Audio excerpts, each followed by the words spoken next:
everyone, I'm back with another video. I'm going to be using 49 and Market Spectrum Sherbet, and I'm going to do a little mixed media here. This is a stencil, I believe, from Catherine Pooler. I will link it below. And I'm kind of going with a tone-on-tone polka dot kind of around this pattern paper.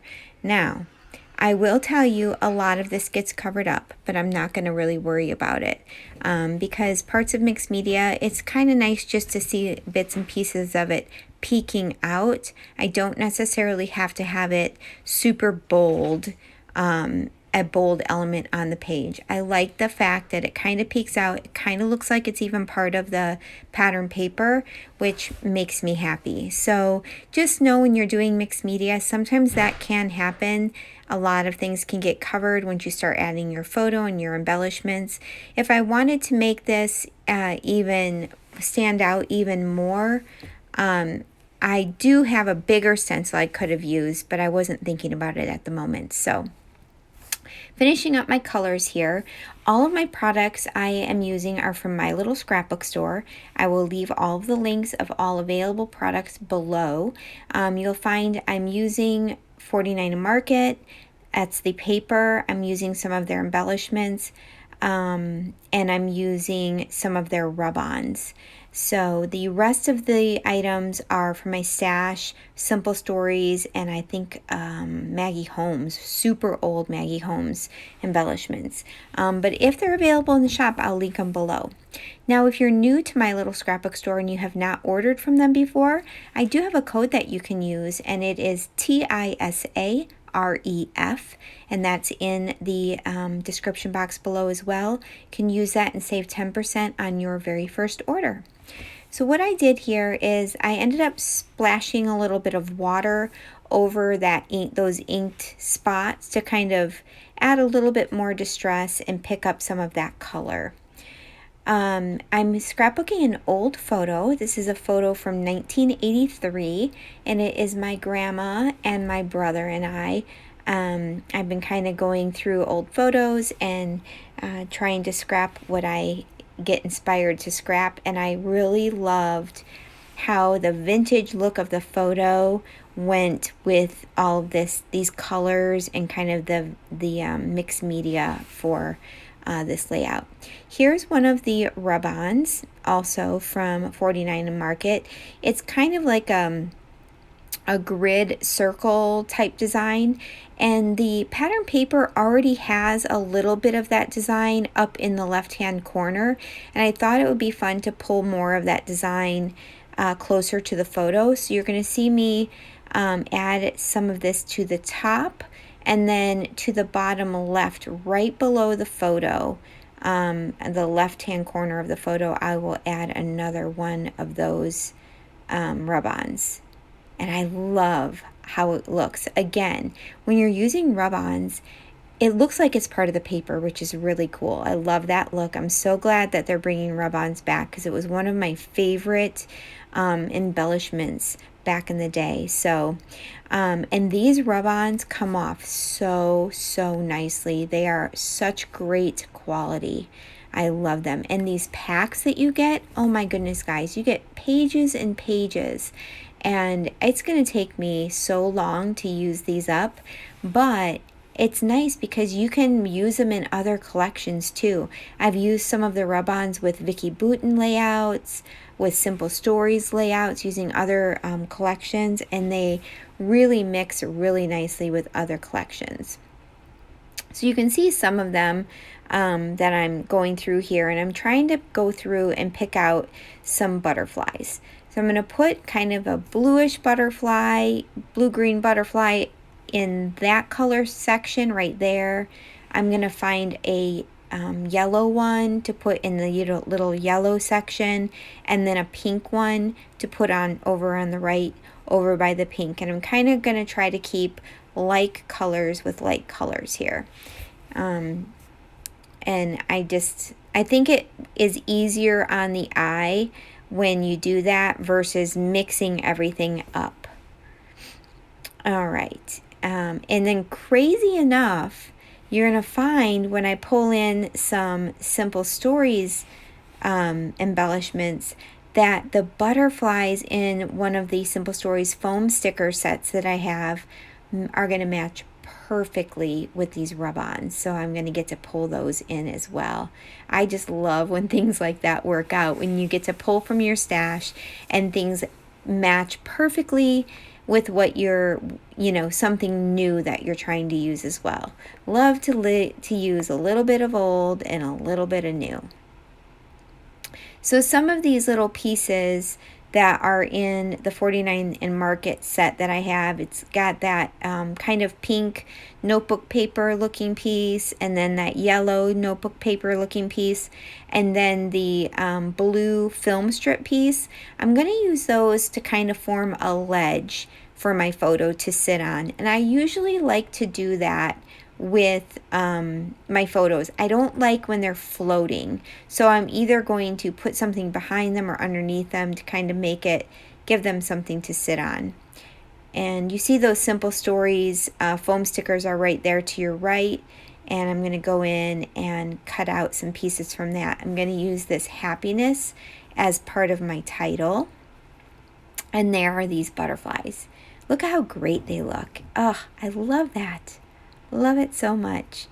And I love scrapbooking these old pictures. This is an original photo. I did not take a picture of a picture or have it reprinted. In my mind, my photo is safer in a scrapbook album on a page than it is sitting in some shoebox somewhere.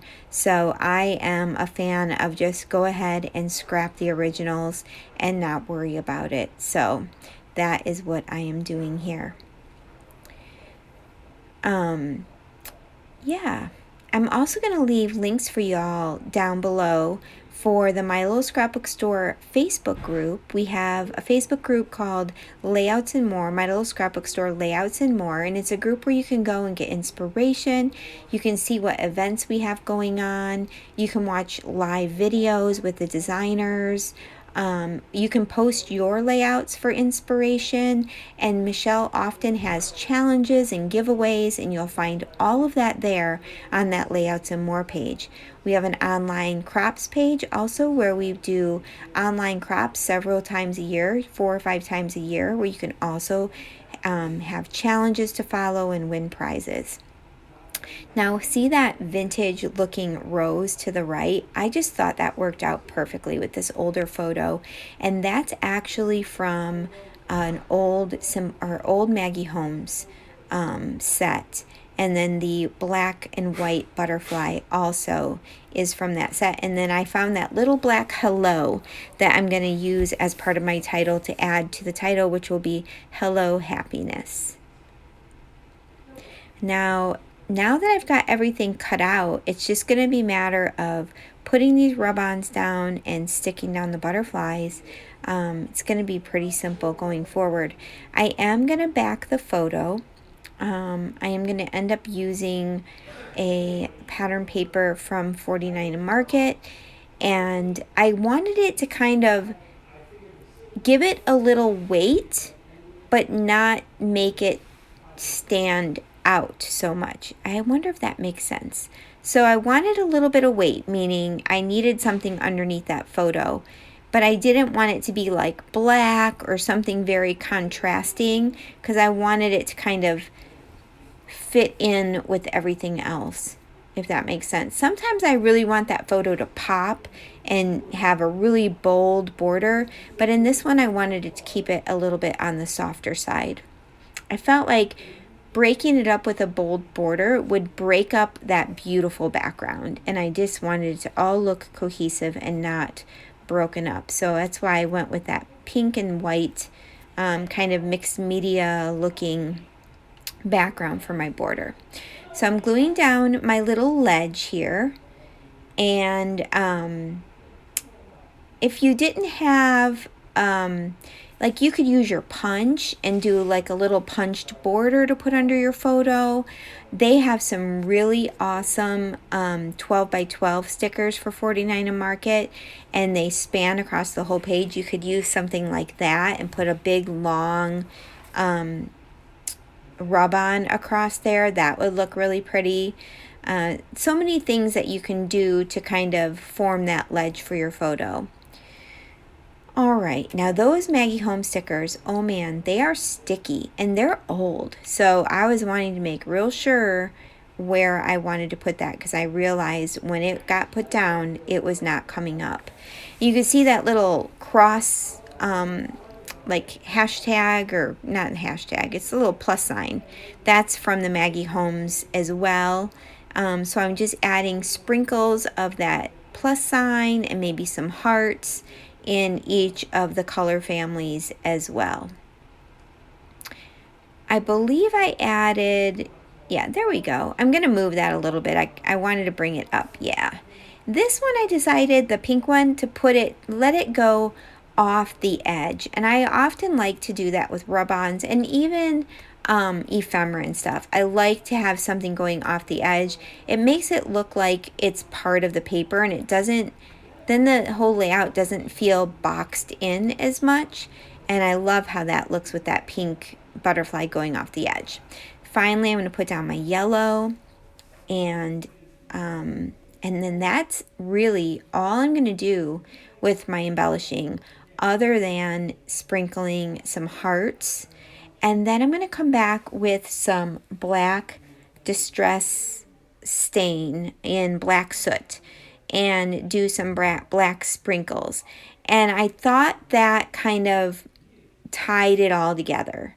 There really isn't black in the photo, but the photo is a little bit on the dark side, so I liked how the black kind of grounds everything a little bit. There are close-up photos at the end if you would like to see things in a little bit more detail. But I'm going to go ahead and say goodbye. And as I finish this up, if you have any questions, leave them in the comments and I will be certain to answer them. And if you're not a subscriber, I would love for you to subscribe. I am working on trying to get up to 2,000 subscribers. So if you're not subscribed, please hit that subscribe button. And if you want to know when I have new videos coming out, you can hit that little bell notification, and then you will get an alert on your phone or on your computer when I put up a new video. I hope you all have a wonderful day. And yeah, thanks so much for stopping by and watching. I really do appreciate it.